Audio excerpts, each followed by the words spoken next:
Section 3 के बारे में ना कुछ ऑथर्स ने ये कहा कि ये एक जुडिशियल ये रूम प्रोवाइड करता है जुडिशियल एक्टिविज़म के लिए कि भाई अब जुडिशरी बहुत ज़्यादा एक्टिव हो जाएगी और ओवरराइड कर जाएगी लेजिस्लेशन को। और जो लॉर्ड सिमन था उसका कहना सेक्शन 3 के बारे में ये था कि it is naked usurpation of legislative function under the thin disguise of interpretation. आप इंटरप्रिटेशन के चक्कर में जो है ना पार्लियामेंट जो लेजिस्लेटिव फंक्शन है उसको यूसर्प करना चाह रहे हो, उसको ऑक्यूपाई करना चाह रहे हो, ठीक है।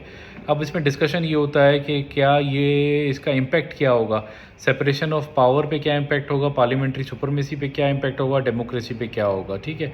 तो सेपरेशन ऑफ पावर में ज़्यादा इम्पैक्ट करेगा ये, इसलिए कि अब ये लॉ में आप इंटरप्रिटेशन नहीं कर रहे, इसलिए कि लेजिस्लेशन तो बनाती पार्लियामेंट, लेकिन अब लॉ अब ये हो रहा था कि सेक्शन 3 की वजह से कोर्ट्स ने लॉ बनाने शुरू कर दिए, नए केस लॉज बनाने जा रहे, रीड इन रीड आउट और रीड डाउन के चक्कर में नए नए केसेस या केस लॉज बनना शुरू हो गए, ठीक है ना।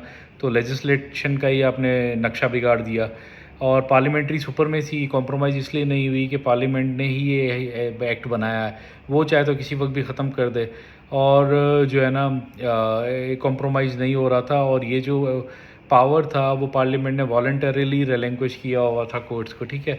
लेकिन डेमोक्रेसी का मसला आ जाता है कि डेमोक्रेसी पे तो नेगेटिव इम्पैक्ट है ना, इसलिए कि जो लॉ मेकिंग बॉडी है वो तो पार्लियामेंट है, आप कैसे लॉ बना सकते हैं, तो ये अनइलेक्टेड जजेस जो हैं वो कैसे लॉ बनाते हैं, तो ये एक था, ठीक है। फिर सेक्शन 4 आ जाता है। सेक्शन 4 ये कहता है कि अगर सेक्शन 3 में आपका रीड इन रीड आउट और रीड डाउन वाला काम नहीं हो रहा तो फिर आप और कुछ नहीं कर सकते। वो कहता है ना हमारे इस्लाम में एक रुको रोको एक चीज़ को, बुरा हो रहा है, बुरा नहीं हो कर रोक सकते तो मुंह से बोलो, मुंह से बोल नहीं सकते तो कम से कम उसको बुरा समझो।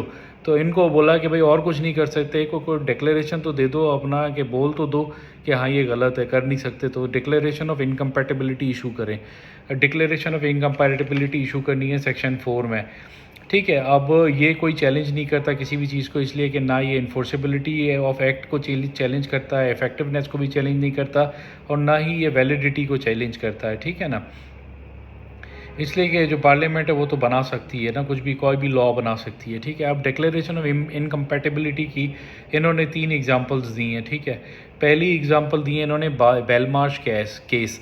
बेलमार्श केस जो था वो, बेलमार्श एक प्रिजन है यूके में, उसमें 9 लोगों जो है ना उनको धमकी दी जाती है कि हम आपको बाहर निकाल देंगे मुल्क से, यूके से। तो वो कोर्ट में चले जाते हैं, तो कोर्ट जो है ना उनकी अपील को डिसमिस करती है, और जो एंटी टेररिज्म वाले हैं वो उनको काबू कर लेते हैं और बगैर ट्रायल के रख के बैठे हुए होते हैं। तो जो है ना बगैर ट्रायल के, कोई उनको ट्रायल नहीं हो रहा होता, लेकिन ये चूँकि टेररिज्म एक्ट के थ्रू उनको काबू किया गया होता है, उसमें लिखा है कि हम आपको काबू करके रख सकते हैं, ठीक है।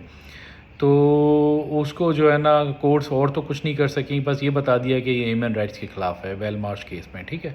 दूसरा केस था हमारे पास R versus secretary of state. R versus secretary of state में ह्यूमन राइट एक्ट को सेट असाइड तो नहीं किया, लेकिन ये कहा कि जो फंडामेंटल राइट है आपका वो जो है ना वो कॉम्प्रोमाइज़ पार्लियामेंट्री सुपरमेसी जो है वो कॉम्प्रोमाइज़ कर रही है, प्रिंसिपल ऑफ पार्लियामेंट्री सुपरमेसी। अच्छा, फिर तीसरा था बेलिंजर वर्सेस बेलिंजर। इसमें ट्रांसजेंडर फीमेल होती है, वो पैदा तो मेल हुआ था लेकिन अब शादी करना चाह रहा था, लेकिन उनका कोई मैरिज का एक्ट है वो ये कहता है कि मेल या फीमेल होगा तभी वो शादी कर सकता है। तो उसने बोला कि भाई इसको थोड़ा, कोर्ट को बोला कि भाई मुझे शादी करनी है, करने दो। तो कोर्ट ने बोला भाई हम कुछ नहीं कर सकते, बस उन्होंने डिक्लेरेशन इनकम्पैटिबिलिटी इशू की और वो फॉरवर्ड कर दी पार्लियामेंट को, ठीक है ना। तो अच्छा, फिर ये यहाँ तक हुआ, और ये कोई डिक्लेरेशन ऑफ इनकम्पैटिबिलिटी है, आपको जो है ना पार्लियामेंट की सुपरमेसी को कोई कॉम्प्रोमाइज़ नहीं कर रही, इसलिए कि ये सिर्फ डिक्लेरेशन है।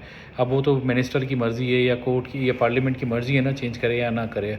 और दूसरा ये एक्ट है जब पार्लियामेंट चाहे ख़त्म कर दे, ठीक है। तो अच्छा, फिर सेक्शन 10 आ जाता है। सेक्शन 10 ये कहता है कि अब सेक्शन 4 हो गया ना। अच्छा, ये हम सीक्वेंस में चल रहे हैं ना, समझ रहे हैं इस बात को।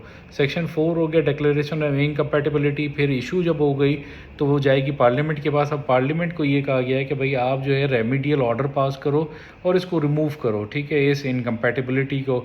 और जो ये आप रेमीडियल ऑर्डर करोगे ये उस वक्त तक वैलिड रहेगा जब तक प्राइमरी लेजिस्लेशन आप कोई नया बना नहीं लेते। तो क्या ये चीज़ जो है पार्लियामेंट्री सुपरमेसी को कॉम्प्रोमाइज़ करेगी? इसलिए कह सकते हैं कि नेगेटिव भी कह सकते हैं और न्यूट्रल भी रह सकते हैं। कि नेगेटिव में आप ये कह सकते हैं कि ये जो है ना मिनिस्टर बना रहा है और पार्लियामेंट का एक्ट है वो चेंज कर रहा है, ठीक है।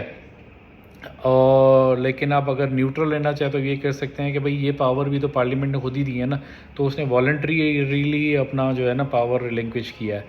और सेपरेशन ऑफ पावर पे ये ज़ाहिर नेगेटिव इम्पैक्ट देगा, इसलिए कि जो है ना मल्टीपल मेकिंग जो है ना वो लॉ मेकिंग आप कर रहे हो, जो कोर्ट्स हैं वो लॉ मेकिंग कर रही हैं, जो गलत बात है। ठीक है,